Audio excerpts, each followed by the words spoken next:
எல்லா புகழும் இறைவனுக்கே. இறைவன் கற்றுத்தந்ததை தவிர வேறு எந்த அறிவும் எனக்கு இல்லை. இன்னைக்கு எதை பற்றின பதிவு அப்படின்னு பார்த்தீங்கன்னா, ஒரு ஆட்டு இனத்தை பற்றின பதிவு. இந்த ஆட்டு இனத்தோட பேர் பெட்டில் கோட், பெட்டில் ஆடு அப்படின்னு அழைப்பாங்க. எங்கள் வீட்டு பக்கத்தில் ஒரு காலி இடம் இருந்தது. அதில் அந்த ஆட்டை விட்டு மேய்ச்சிட்டு இருந்தாங்க.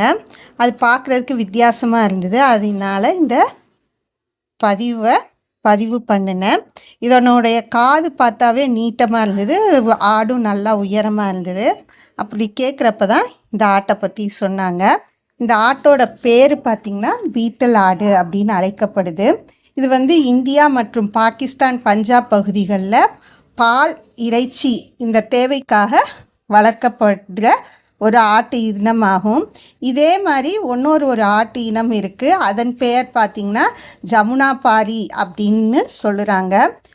இந்த ஆட்டு இனத்தை அமிர்தரசி ஆடுன்னு கூட அழைக்கிறாங்க. இந்த பீட்டல் ஆடு பெரிய உடல் அளவை கொண்டதாகவும், உயர் இனவிருத்தி ஆற்றல் கொண்டதாகவும், நல்ல பால் கறப்பு திறன் கொண்டதாகவும் கருதப்படுகிறது. இந்த ஆடுகளின் தோல் உயர்தரம் வாய்ந்தவை. இதன் காரணமாக இதன் தோலில் காலணிகள் மற்றும் கையுறைகள் போன்றவை செய்யப்படுகின்றன.